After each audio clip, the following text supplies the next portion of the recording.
Hello, you're listening to Hibs Talk. I'm your host as always, Gav. Joining me today is Dave. All right. Craig.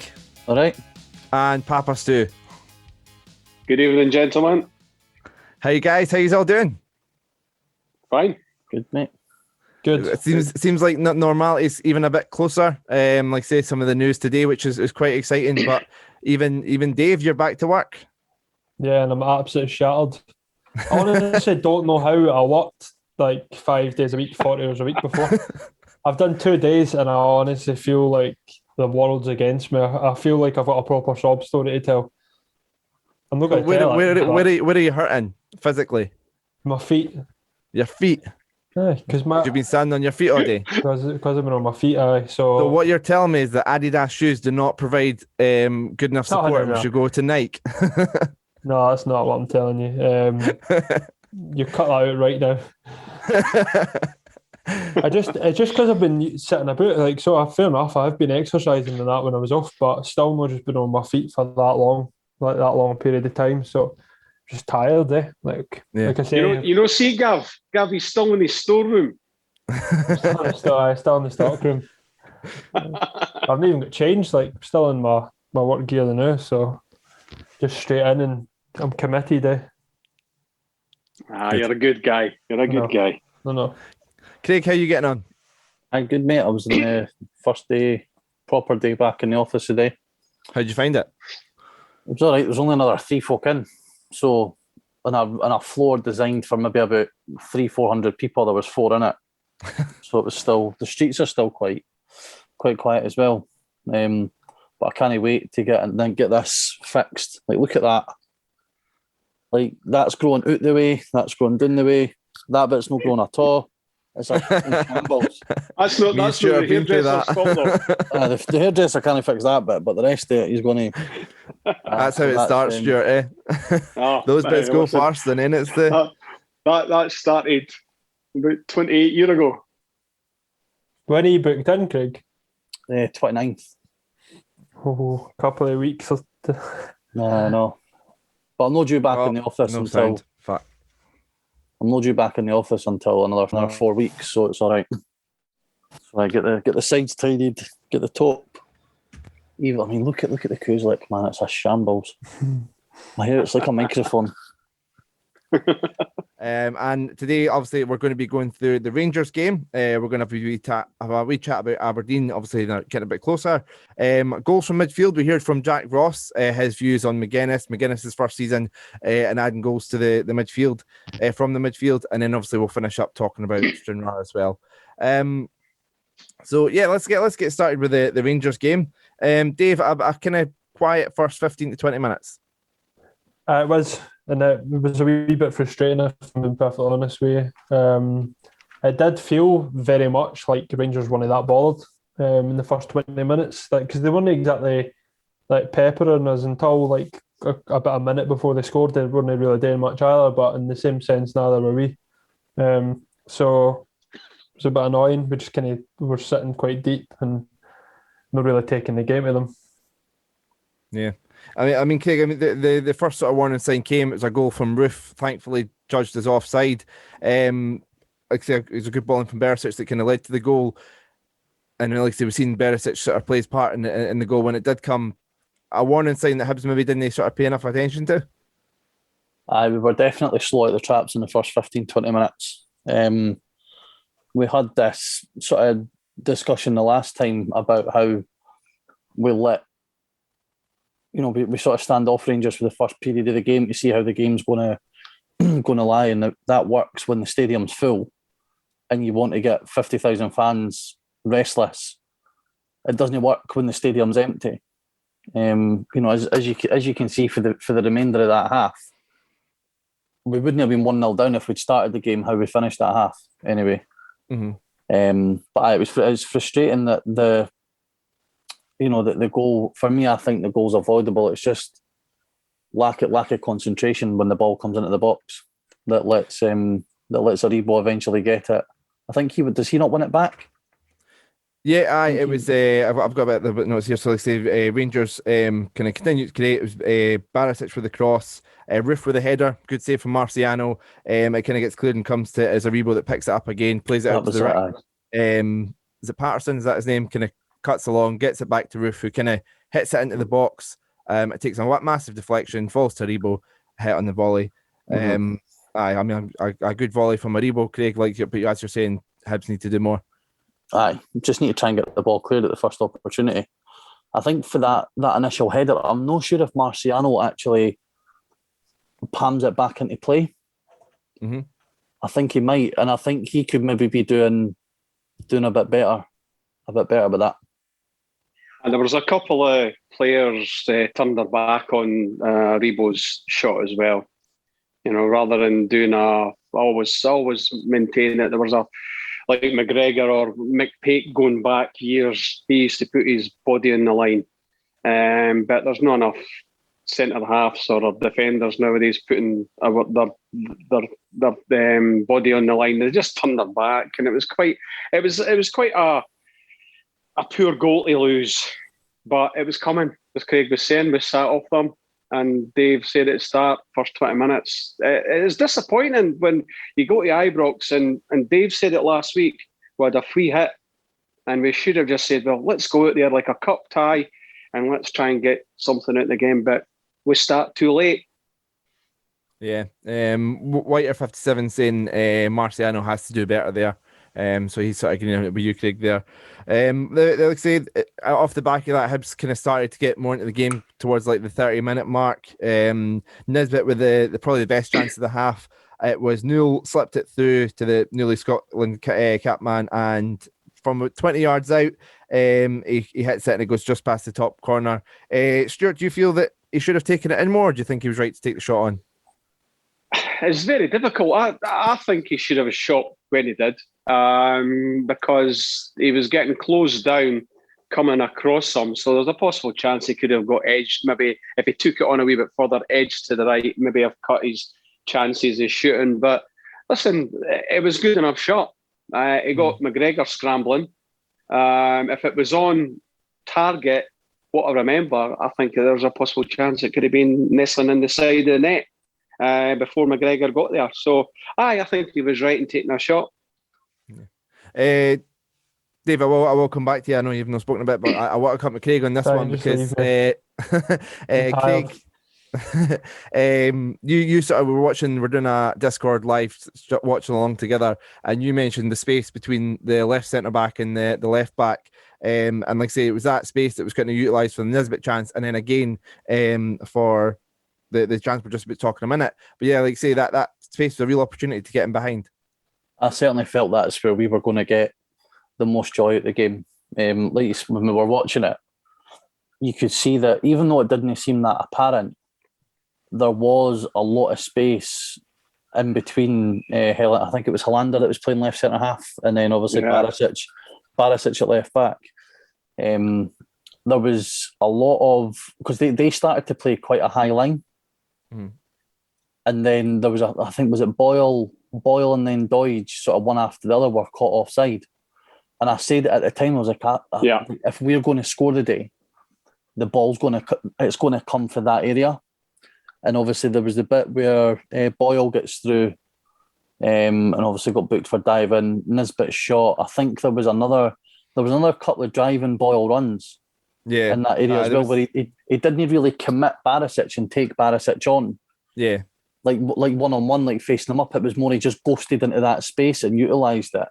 Yeah. And I think it's a bit of frustration that we didn't make the most, because I think we were in a good maybe 4 or 5 times, I think. I mean, there was the best one out of those that you sort of mentioned was definitely Jackson Irvine played it into that sort of space we're talking about. So at the 40th minute, Boyle picks it up, probably goes a bit more central than I would like him to, and then he takes a shot. It goes low and wide. It gets judged to be saved for a corner. I think that was nonsense. I hate to agree with Alan McGregor, but he sort of was protesting the fact a corner was given. But yeah, I mean, Dave, do you feel that Boyle kind of runs into space, and should he slip through Nisbet? With that one, I definitely. It was on every day of the week. And I think Nisbet was visibly quite annoyed that he didn't. But it was decent. Like after that first goal, it's like what Craig's saying, that we had a lot of driving runs, a lot of chances, and that, and then So it felt like the first half ended pretty encouraging. So I was quite happy with that after they scored. Yeah, Papa, still a good end to the first half, although we didn't find our way through. Yeah, it was encouraging. But I keep on going back to why we don't start like that. It's just infuriating. I don't know if it's the mindset or it's all the gaffers telling them that, well, as Craig said, give them the first 20 minutes, but there's no crowd. So get out there. We should have just went out there and hit them, because Rangers are good, but if you attack them, they've still got to defend. They're like another 11 players that's in the league. Okay, better this season, but we've just got to go for them. I'd rather get beat 3-0, 3-1 than having a go at them, rather than standing off. The game could have been finished at half time because they had a couple of chances in that spell when they scored. Game could have been finished. Yeah. But it was encouraging that we kept that going into the start of the second half. Oh no, we didn't. It kind of repeated the first half. A completely quiet first 15 minutes where we stand off Rangers. They kind of don't do much with it. And then, like I say, there was about 15 minutes into the second half. They kind of have a second good 5-minute spell and they score. Done it 2 times in the game. Kind of carbon copy of the first half. I don't know, maybe I'm being a bit too critical of Hibs there, but that 15 minutes just seemed to be like a good end to the first half. Let's keep that going. Oh no, wait, let's change the game plan and go back to what we're doing, and we find ourselves 1-0 down. I don't get it. I don't know whether that was an instruction or whether that was the players or whether Rangers changed something. I'm not clever enough to know if it was. I don't pay enough attention to Rangers. Anyway, into the second half, Kent picks it up, takes about 6 touches with no pressure. 7th touch, he takes a shot. Great hit. Dave, do you think there's a chance that Rangers have spoke about it at half time and said, look, Hibs are standing off us, let's take advantage of that and have a couple of pops for distance? Yeah, well, possibly. I think the way, because we were sitting so deep, it was probably quite hard for them to break through. And with them already having the 1-goal lead, they could afford to have a pop for distance. It wasn't as if they necessarily needed to break us down. So, yeah, I can quite imagine that's what they were told. And I think, whereas being as standoffish, it was pretty obvious that was a way for them to extend their lead. If they had added a bit of quality, obviously then they wouldn't have popped anywhere, which unfortunately they did. Yeah, Craig, I mean, a great strike from Kent. I don't think we can be too harsh on Marciano with this one, but maybe be a bit critical of Gogic and Newell in terms of no closing down. Yeah, I think especially with Kent, right? Kent is such a hard player to pick up because he's everywhere. 1 minute he's on the left, the next minute he's on the right. As you can see for the goal, he's probably as good on his left foot than he is the right. So he's going to be an absolute nightmare for defenders and midfielders to mark, pick up, and also try and anticipate what he's going to do. But I think from the Marciano perspective, and I've only picked this up because I was watching something earlier, and it was like a few goals that he's let in were in it. He always goes for the camera dive. The camera save. He always goes for the spectacular. And I think that's what he's tried to do again, and only realised that he's too late to get it. I think if he moves his feet away, as soon as Kent goes past Newell, he should know what's coming. And I think he should set himself a bit better, because there's only one place it's going to go, and that's bent into the far corner. Maybe I'm just being overly critical, but it's only, like I said, it's only because of what I've seen, what other video I watched earlier. But Gogic has to do better for me. He's in the team to be a spoiler, and he didn't do the spoiling. So if Macy was in goals, he would have saved it, because he's 5 inches bigger. He'd have got a bigger stretch. Still got to get down there though. I think that was a hard one. It's an absolute screamer. To be fair, for Kent, I think the mistake definitely is for Kenny. Is it Kenny now? Is it? Did I say Kenny? No, I didn't. I don't think I did. Right, Gav, get that clipped. I'll check that back and see what you say. Anyway, I think definitely the mistake was coming from Gogic and Newell more so than Marciano, personally. But David, I think it was a bit of lazy defending. Sorry, Gav. It was a bit of lazy defending, Dave. Getting away from Newell first of all, and then he got away from Gogic. Now, if he had got away from Newell, Gogic should have leathered him. Because they always say, get him before they even get near that 18-yard box. Take a foul. Get a foul take, but Newell let him softly away from him. So I was a wee bit annoyed at that. But the two of them should have done something between them. Dave, I don't know if you wanted an opportunity to kind of respond. I know some of your Rangers mates saying that Rangers sort of hadn't went into third gear, they'd kind of went into fourth gear in those two spells and scored their goals, but other than that, they were just cruising. What was your kind of thoughts on Rangers like the way Rangers were playing compared to how Hibs were set up? Well, they were knocking the ball about like fine. We said this when we were watching the game, like the way they pop about the ball about and their movement and that is like the improvement over the last like year is ridiculous. So I think that they turned it on in a couple of spells that they really went up the gears. But apart from that, I probably agree with my Rangers mates. I don't think they needed to do that much, even though I thought we done all right. And ultimately, obviously, we'll come on to it, but we're robbed in the end. That's what it felt like. But I would, like Billy's saying in the chat there now, like he disagrees with Stuart, like we have to go and obviously you don't want to lose 4 or 5, then it badly affects our goal difference, which we might need for third. But see if Hibs are going to just accept going to Ibrox and then we're getting to the point where we'll take a 1 or 2-0 defeat, then gee up. Like I'm not watching that. I'll tell you what, I had a bit on my notes at the end, but we'll cut forward to this and come back to the goal and the rest of the play. I had a bit here about Rangers and sort of recent form against them. Let me find it on my notes. So the 3rd of February 2018 was the last time we beat Rangers. So that's over 3 years ago. And that was 6 weeks before Gerrard was appointed. It's been 11 games since then, and in the last 7 games, Rangers have won 6 and drawn 1. This is a kind of question for all you, Stuart. We'll start with yourself. Do we have to accept that the big results against Rangers are going to be a lot rarer to come by? Yeah. However, we've got to change that. And it's what Dave says. If we're going to Ibrox and we just think, right, okay, let's keep the score down, you may as well shut the doors at Easter Road for me. You've got to go there. It's not about going there and keeping the score down. It's go there and competing.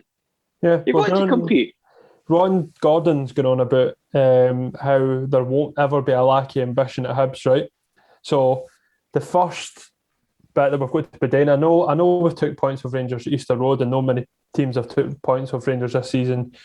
Like we scored at Ibrox, I think they've conceded 3 Ibrox in the league or something. Daft, I don't know.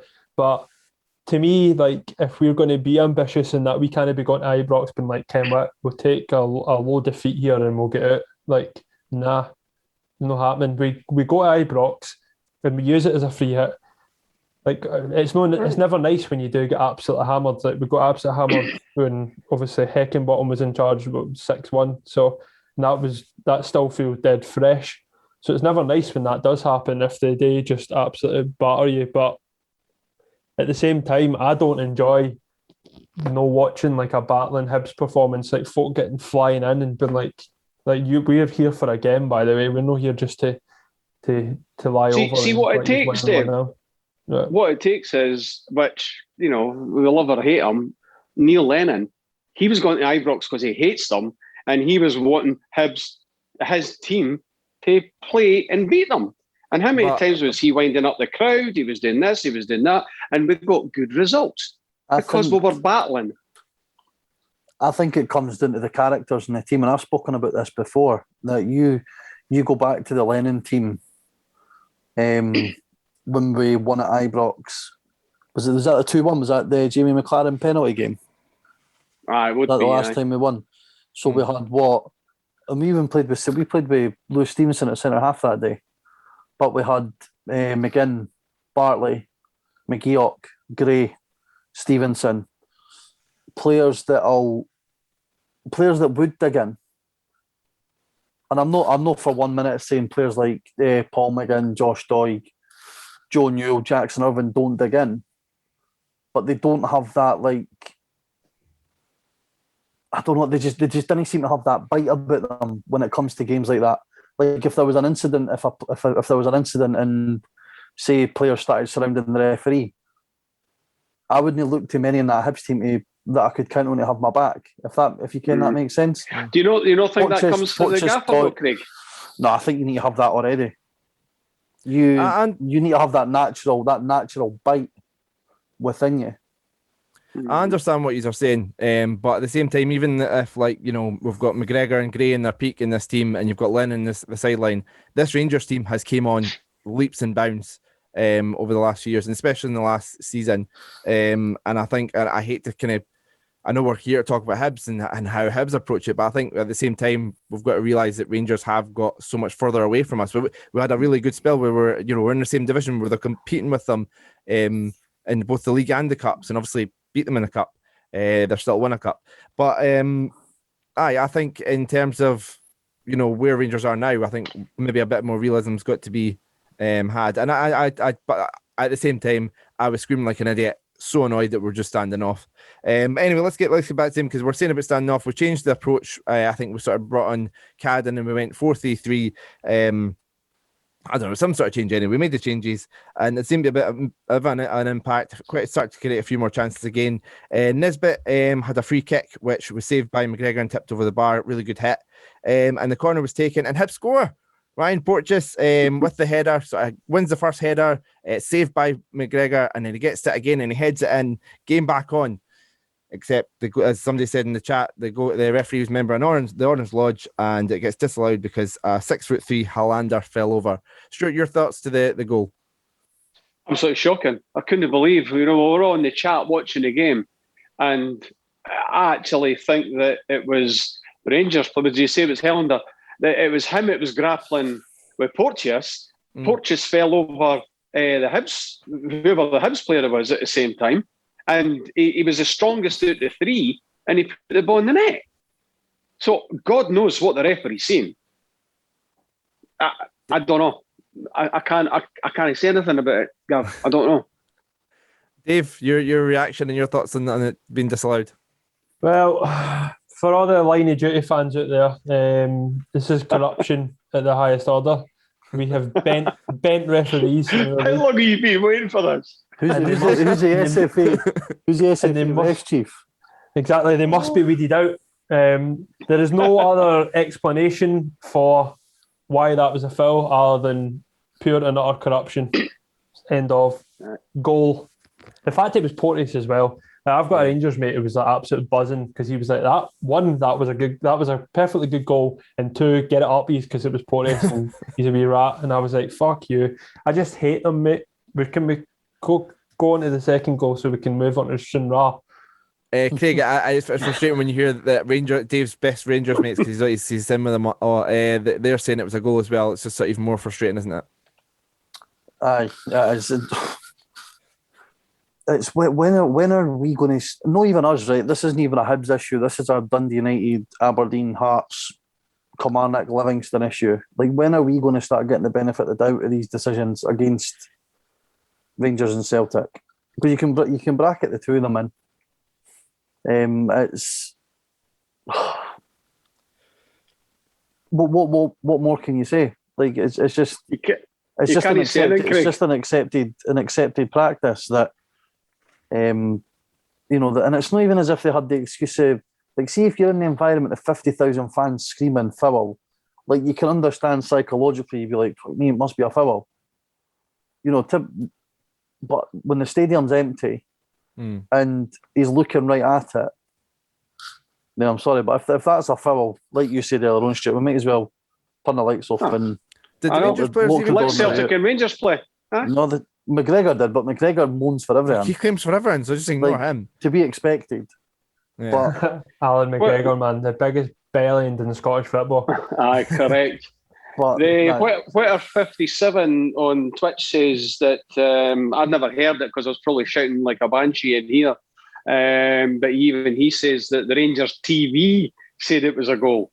Jeez. That's how bad it was. Because they're the biased bastards. Well, they had Kevin Thompson saying we and us every 2 seconds, so... Ken. Anyway, touchy subject, so let's not go into it. So let's have like say Cadden. I thought Cadden done really well. I'll get your thoughts on him in a second. He'd been on as a sub down the right hand side, getting down that right hand side quite a bit. Was holding up the ball there, plays it back to McGinn, who hits it first time, whips in the cross. Nisbet with a looping header. Dave, you've been wanting to talk about this one, so your thoughts on the goal? It was a good goal, good finish with Nisbet, and then that should have been 2 each, an opportunity to make them shite themselves, bring David Gray off the bench.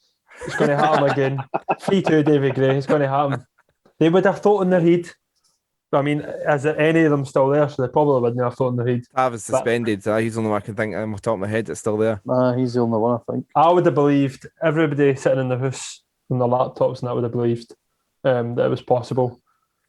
The bookies would have made some money because I would have been straight on for him next goal. But it never happened because it was only 2-1. So, but yeah, back to the question. Good goal by Nisbet. Craig, I mean, we spoke about this improving sort of the better performance towards the end of the second half. Cadden was definitely a big part of that, wasn't he?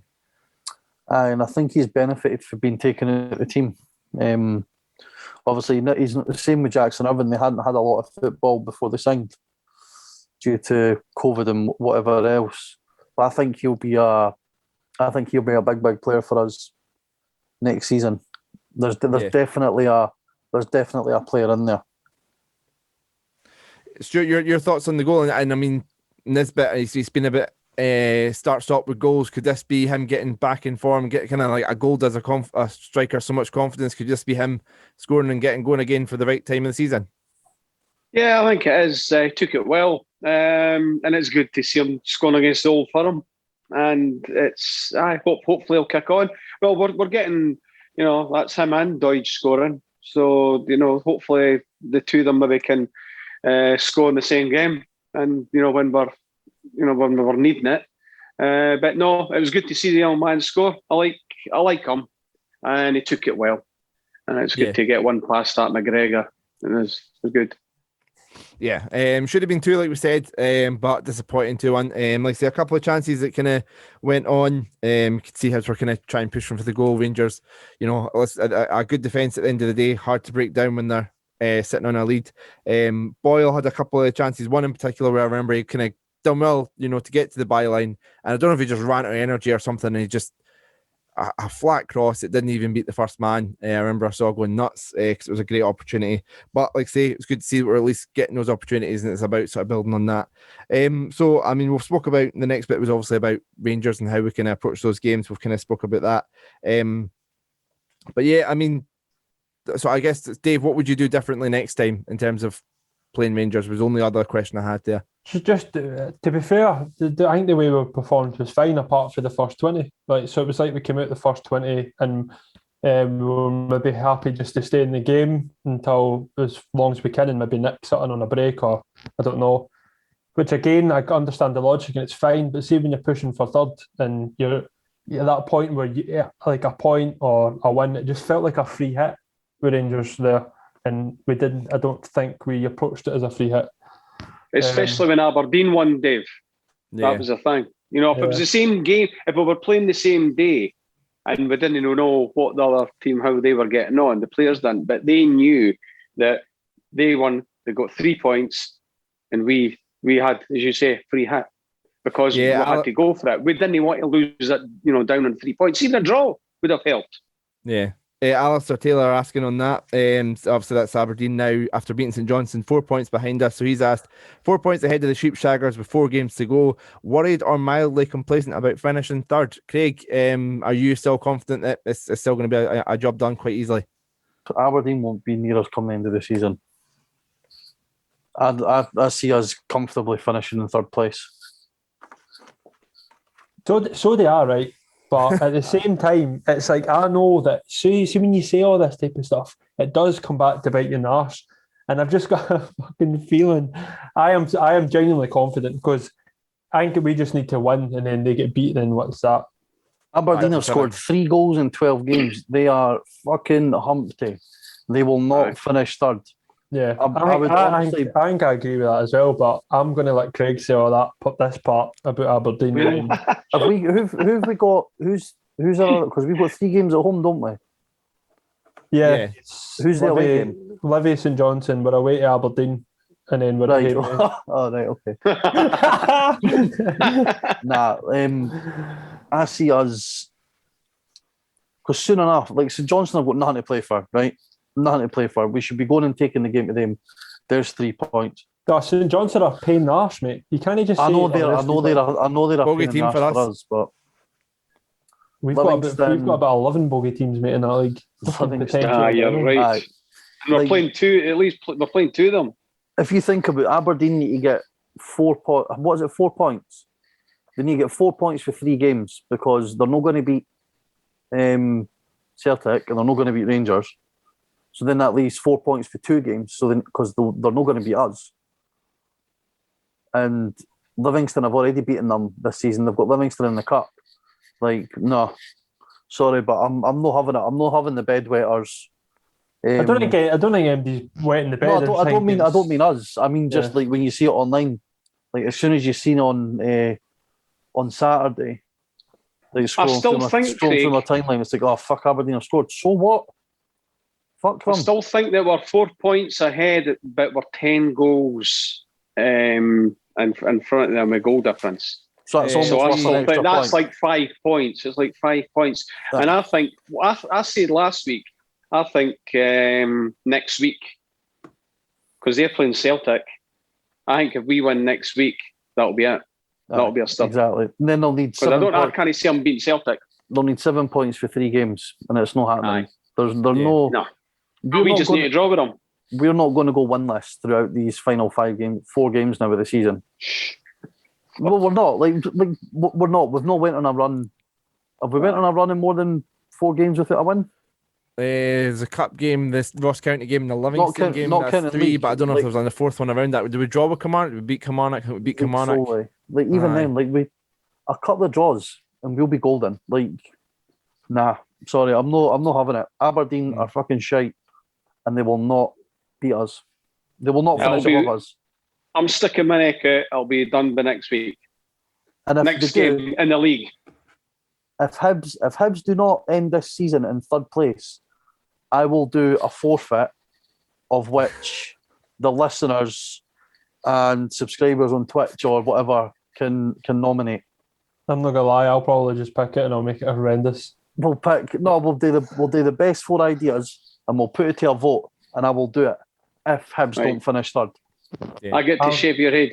I'm straight up thinking Bath with a tin of baked, like fully baked beans. Because it's shite to lie in a bath with baked beans, right? But it's also a bastard when you get out it, and then it's no funny anymore, and you've got to get rid of the baked beans. Well, it wouldn't be my bath. It'd need to be somebody else's bath.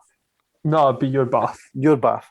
Not my bath. Your bath. Your idea, your bath. Are you not confident? No, I'm very confident. Well, it's your bath then. I'll even get a bath for a skip and do it in the middle of the street. Deal. That can be in my street if you want. Then I want to see it. It's not going to be a pretty sight, that. Like we say, Stranraer next in the cup, and then Livingston at home on the Wednesday night, and then the Saturday the 1st of May, St Johnstone at home. So 2 home games off the back of the cup game. So I'd like to think that we'll get enough points out of those 2 home games to then be far enough away and comfortably away for Aberdeen going into the Aberdeen game. But like I say, we'll see how it goes. So a big few weeks coming up, and like I say, I'm confident as well. But at the same time, it's Hibs, so let's not get carried away. So we do have a question here from let me find it. Whiter57 saying, pity the midfield aren't scoring, but dare we say that will come. Speaking of which, this might go wrong. I have a clip here of myself speaking to Jack Ross about Kyle Magennis and goals from midfield. So hopefully this works and I can click on the clip and it'll play it now. So I'll cut over to that and then we'll have a chat about it off the back of it. Something you spoke about at the AGM yourself was sort of areas you're looking to strengthen. You mentioned about potentially more goals from midfield, but you were hopeful that Magennis could potentially add that. Are you hopeful that his issues that kind of like obviously he's been out the team a bit are behind him? And is it maybe next season before we'll sort of see the best of him? Yeah, I mean, there's different parts to that. I think first of all, we were really keen to bring him into the club. But we also accepted at that point that this season was not necessarily going to be the one that would he should be judged on, because he was coming back from a serious knee injury. He tended to pick up one or two niggles in the aftermath of that. He's also been unfortunate enough to have COVID through the course of the last wee while as well, which ruled him out for a period. So it's been stop-start for him. But first of all, he's a really, really good player who I think a huge amount of. That's why I was so desperate to bring him here. And he's been the last probably 2.5 weeks in training. He's been very, very good, really good. I thought he was good when he came on against Queen of the South. And I think he can look forward to hopefully contributing in this last part of the season. That'll give him the platform then to really make that significant impact, I think, from early next season. So that looked to have worked. Yes, that's good. We can do that more going forward. So yeah, Jack Ross speaking there about Cal Magennis and goals from midfield in general and things. But yeah, Craig, your thoughts on him saying about Cal Magennis, him sort of signing him, knowing that this season would be the season he's not being judged on? I think that we all knew that when he signed. So obviously, just I think was it an ACL he had? Yeah, which is obviously one of the worst injuries you can get as a professional football player. So he has been really stop-start. Obviously, like Jack says there, he's had COVID and all of that. He's been in and out. So I would actually like to see him get a game over Irvine. interesting. I would, especially if Magennis is on a 4-year deal. Yeah, And Irvine's twiddling his thumbs about signing beyond the summer. I would like to get Magennis in and let Magennis get a wee run in the team.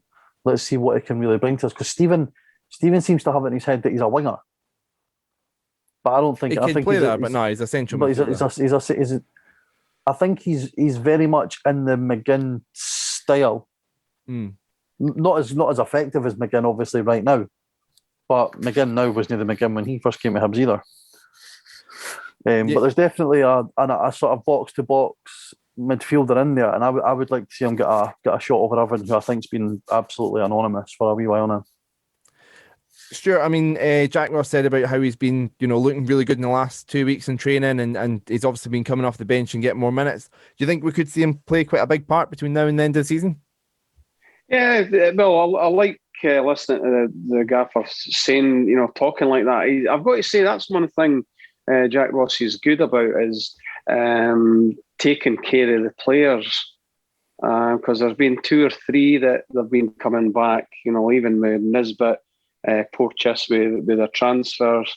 He doesn't just put them back in and hope that they hit the ground running again. He just takes their time, and he's doing that with young Magennis. And I'm pleased at what I've seen, and I hope the young lad can, he can start playing well as well. But Craig's right, give him a wee go, because if what's his name's no want to sign the now, he's not really sure Jackson Irvine. Why not bring him on for the last 25 minutes when Magennis is getting a bit tired because he's not had the full 90? Do it the other way about and see what he can give to the team. Yeah, I agree with that. I think it'd be really interesting, especially with the Scottish Cup game. I'd love to see him start Saturday, which I know we're going to talk about in a sec, and have somebody like Irvine come off the bench for a point to prove that he should be starting rather than the other way about. But I mean, Dave, he scored 8 goals in 107 appearances for St Mirren, still only 22. Obviously, this is kind of the way Jack Ross is going to go, wanting to play him. Is it simple as saying once he's fit, he's going to be the answer in terms of goals from midfield? Yeah, well, if that's what Jack Ross is thinking, then aye. But personally, obviously that's not a prolific record at St Mirren. Obviously, he's playing a better team than now. But goals from midfield, if you're saying he's going to score, 1 in 10, then he's only going to get a bag 3 or 4 a season. It's probably, obviously depends where he's playing. Well, the only really goal scoring midfielder we've had in the last few years is Malin, and we've shipped him out. So it's kind of ironic, isn't it? But I hope so, because I think I completely agree with everything that Jack Ross is saying. It's definitely something that we need. Scott Allen as too well. I reliant. think he's chipped in with like 7 goals this last season, but I'm still not ready to talk about Scott Allen not being a house player at the moment. Let's have a look. So the rest of the team, I can kind of run through. The midfielders at the moment. Dre Wright has scored 1 goal this season. Joe Newell has scored 1 goal this season. Gogic has scored 1, 3 in his entire career. Halberg has 1. Jackson Irvine has none. Although Jackson Irvine did go through a spell where at Burton Albion he scored 11 goals in 49 games. So quite a good return from midfield. In terms of the rest of the midfielders that are already there, Craig, could you see any of them stepping up and adding goals to their game, kind of adapting their game to kind of score more? I know we've seen Newell attempt a few here and there. I think if any, it would be Figno because he's so composed when he's on the ball, and he's so good with the ball at his feet. But other than that, I don't see it. The only one would be Scott Allen, who's obviously probably not going to play for Hibs again. No, stop it. Just saying that to get me panicking. Stuart, where do you see the goals coming from in terms of other than the forward line? Well, I do think that Scott Allen will be back. I watched him against Morton for Inverness, and he was what he getting the ball all the time. You could see him; he was doing a lot of running where he wasn't doing it at Hibs because he wasn't so fit. He is wanting to build his 90 minutes, even though he got taken off probably 70 odd minutes, I think it was last week. But he, plays some lovely balls. I still think that he'll be back and he'll chip in with a couple of goals as well. Yeah, I think, if it's quite exciting in terms of looking towards next season. The thought of Magennis being fully up and running. I know Jack Ross said he's hopeful that he can play a part this season, that clip there, but the thought of him being fully up and running, Scott Allen, game time at Inverness, and then a full pre-season under his belt, if he's still around, if Jackson Irvine's still there, it does sound a bit more encouraging, and that would have a lot less work to do in the transfer window because the players are already there.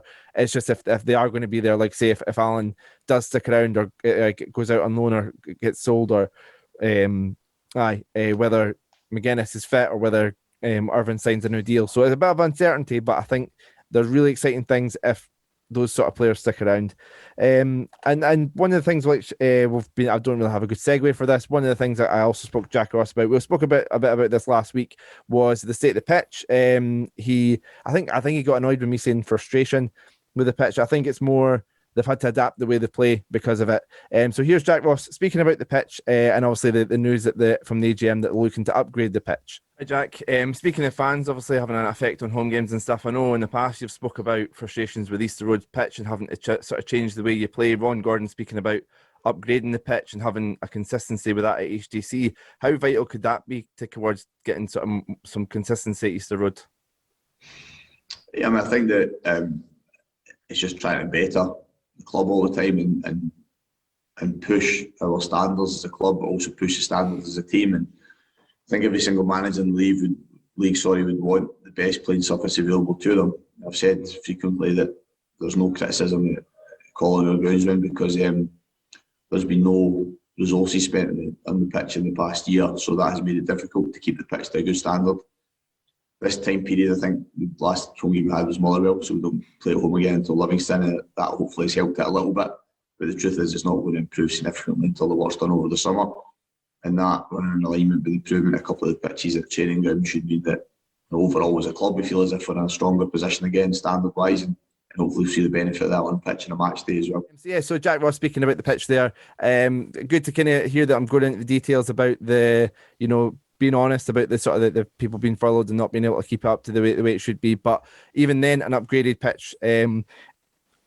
Craig, do you think it could play a part in we spoke about this last week, but do you think it could play a part in the performances improving? I know the home form's not been great. It's still been good, but not as good as the away form. Do you think we could a consistent pitch at HCC and at Easter Road could help performances?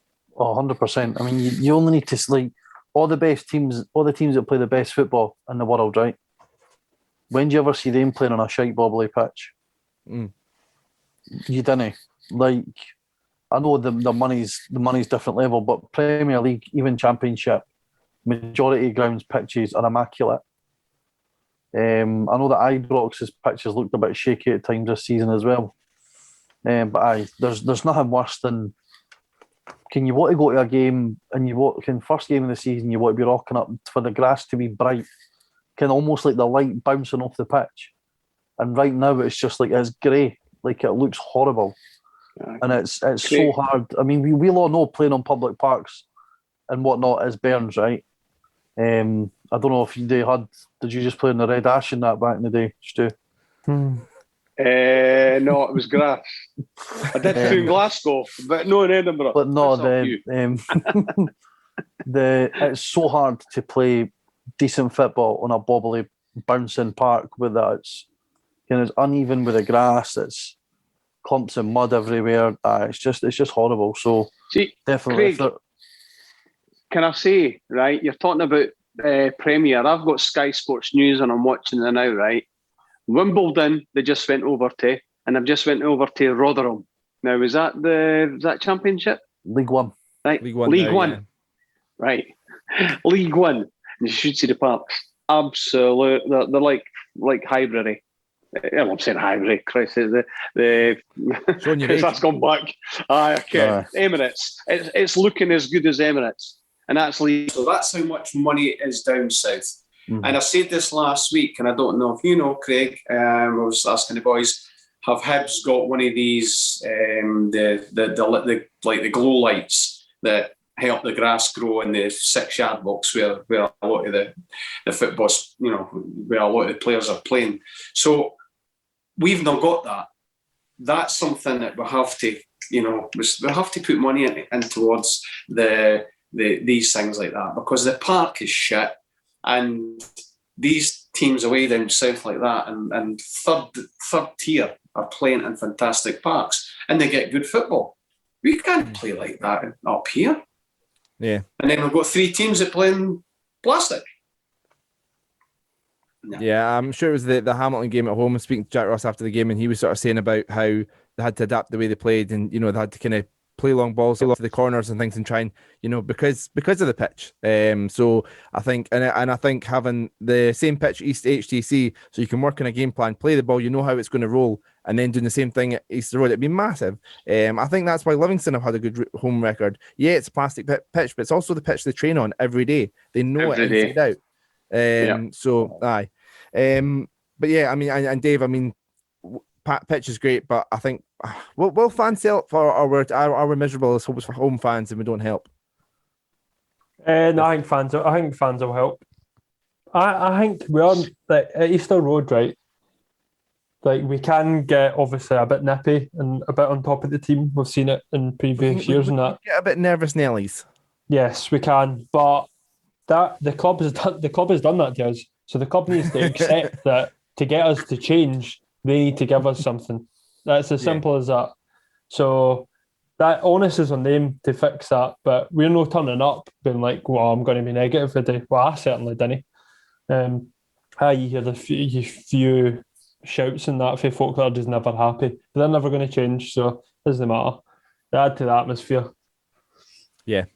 So let's have it's like say exciting that we spoke a little bit. I don't think this will only be on the podcast audio. This won't be on the live audio because audio errors. But yeah, we spoke about the excitement, about how exciting it was to the light at the end of the tunnel. Things almost like potentially going in the right direction. So hopefully fans back in August. Brand new pitch. Really exciting times to come. Anyway, let's finish up with the Scottish Cup preview. Obviously, Stranraer. I'll get the wee match preview graphic up here. So yes, Stranraer, I've got a couple of details about them. Obviously, they're sitting 5th in League 2 at the moment, 22 points from 15 games, 6 wins. And in the last 2 games, they lost to Elgin City away and Edinburgh City at home. And they reached this round of the Cup with a 3-1 win over Brora Rangers after extra time. They were actually 1-0 down until the 88th minute. Got a late equaliser and then scored 2 in extra time. And players... Thomas Orr is their top goal scorer with 6 goals, and their second top goal scorer is 36-year-old Daryl Duffy. There you go, still going. Craig, a blast from the past, Daryl Duffy. He was a tremendous Hibs player, wasn't he? Who's that, me? It was to Craig, but if you want to take it. No. No. I was being sarcastic. He was not very good at Hibs.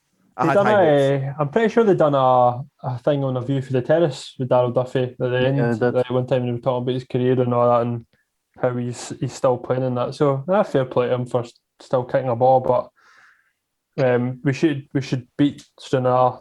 No worries. I'd be majorly surprised if there was any upset for this game. If anyway. we don't take 4 or 5 off of them, I'll be annoyed. I'll be annoyed. Oh, Never mind honestly. that, Stuart. A 1-0 win, get your name the next round. No, That's all that matters. no, I'm sorry. No. But if we don't take 4 or 5 off of them, I'll be cursing. And I'll tell you now, we will take 4 or 5 off them. And I'll take a bet. I'll take a fiver bet with you all. We'll take 4 or 5 off of them. I don't know. I hope we didn't just so you see you get angry. Honestly, you didn't need any more fivers. Fucking stop trying to take mine. Exactly. He needs to burn them to give Paddy a heat in the bar. Last week's podcast, we were very sort of complimentary Hibs in the second half of the Scottish Cup performance against Queen of the South. So yeah, obviously the main thing is, like you've sort of said, is a professional job getting to the next round of the cup. But there is a real opportunity to play some exciting football, isn't there? If we think our pitch is shite, God knows what Stranraer's pitch is going to be. Good point. That's Stranraer's. It's a nice wee ground actually. But they gave me nightmares for when they beat us in the first division the last time. No chance. So I'll take 78th minute own goal for a set piece. Couldn't care. Get your name in the hat for the next round. That's all that matters. No. Alistair Taylor here saying on YouTube 6-0 minimum. So he's on with Stuart with that. Well done, Alistair Tate. Well done, son. Well done. Yep. What does genuinely right? What does scalping a mid-table League Two team do? Nothing. I'll tell you what it does.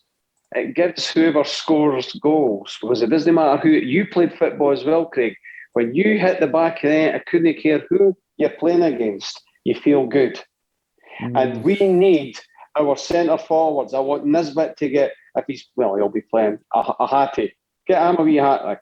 Doidge to get a couple. Maybe, Boyle to score 1 or 2. I want my players. It's kind of what we just spoke about. Dave's talking about going to Ibrox and saying, or we just got to be negative and, if we can keep it down. That's the mentality sometimes. Mentality is go to a team like Stranraer and take fucking 6, 7, 8 off of them, and then he stop until the referee in the middle blows the whistle. Because this going for a 1-0 or a 2-0 against a shitty team doesn't work with me. And that's the mentality I want at Hibs. I didn't want this kind of wee bit, and I keep on saying it, a wee bit of fucking 70s. They never stopped. During the war. They were all fighting during the war. Back when I watched the Tornadoes. And they were all fighting for a goal. They wouldn't pass it because they were going to score a hat-trick. No, I take your point. Played like Martin Boyle. I take your point. You go for the jugular. Then he stop. And that's what I want. Nini's arguing me. Right, there you go. Sorry. Join us next week as Stuart discusses the shock upset as Stranraer knock us out the cup. I'm telling you, there is not going to be a chance in hell. I'm telling you. That'd be funny. I think I'd play that clip of him saying about 5 or 6 or 7 or 8. Yeah. Anyway, that's not going to happen. We're going to get into the next round of the cup. Motherwell and Morton, I think it is after that, which we spoke about last week. So yeah, Dave, you're confident of getting through this round, and like we said, is there an opportunity to play some exciting football again? Yeah, and I'd probably start Magennis. Let him get some games in his belt, especially if he's going to be playing a part in the last 4 games. We probably need to use the squad and get some minutes in, folk, because you never know when they're going to be needed, and if they've not played in weeks and that, then it's not going to be handy. So yeah, use the cup for that, because I expect us to beat Stranraer and have that game against Motherwell or Greenock, Morton, whoever wins out of them two. But yeah. I'd be starting Kyle Magennis, and I'd say to him, prove to me that I should be taking you off because the job's done after 60, 70 minutes and starting you on Wednesday night against Livingston. Give him that kind of carrot in front of him. But yeah, we'll see what happens. Obviously, we'll be back to look back to that game and look ahead to the Livingston game Sunday maybe. Maybe do it after the game. I don't know. I'm not making any promises. We'll have a look at the schedule and figure it out. See when everyone can do. But yeah. So what's your guys' plans for the rest of the evening then? We're actually looking to finish in time for the Champions League, which we meant to do last week, but went over by like an hour talking about the AGM. Dave, your plans for tonight? I'm going to go and get my dinner because I just came in straight for work and sat down here because like commitments like up here. I've changed by food would have been up here, but so get my dinner and then watch some of the football probably. Hope probably PSG Bayern because it was quite exciting last week. The first one was brilliant. Yeah, so I think that again. Hope for that. I've got a £5 free bet on Sky, and I've stuck it on Muller to score a header because it was 20-1. I thought that was quite high. Just a fiver free bet. It's free bet anyway. Oh, and Mbappe's got a fresh fade as well. He's in the mood. Like Craig, your plans for the night? I guess you've already got it on. Probably just sit and watch this. Watch the absolute elite level football players strut their stuff. Yeah. I think it's on a nice park. Oh, look at that pitch, man! It's. Tell you what, I think the Ultras have done a display in the PSG, unless they've coloured all the seats in.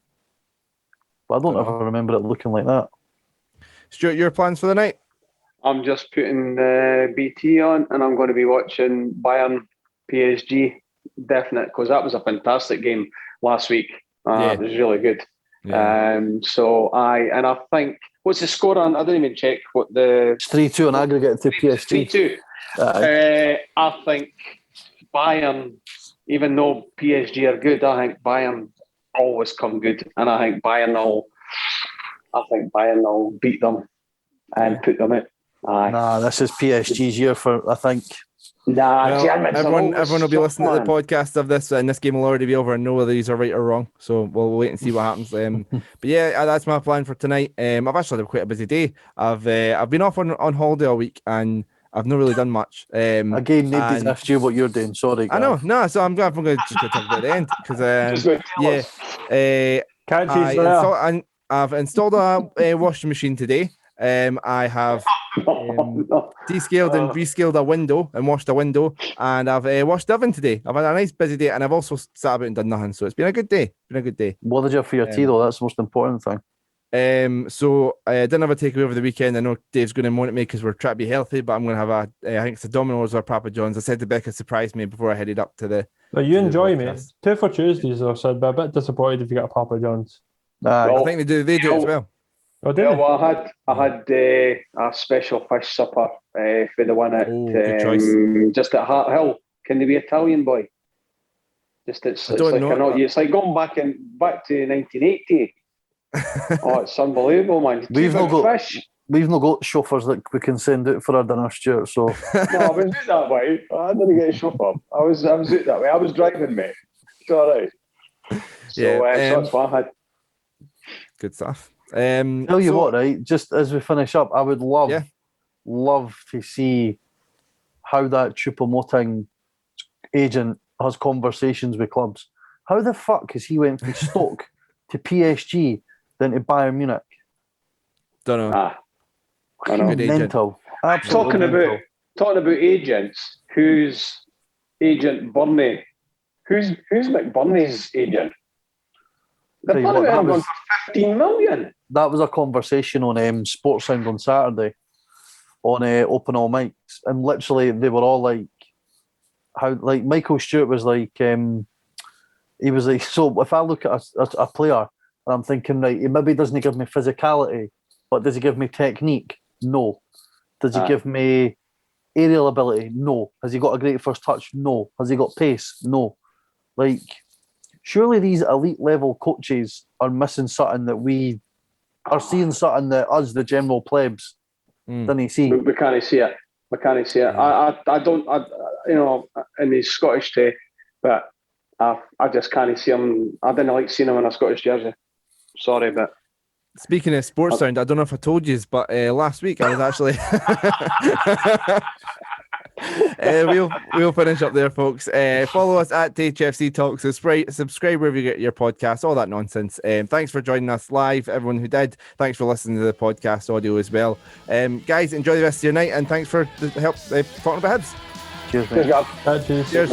Cheers.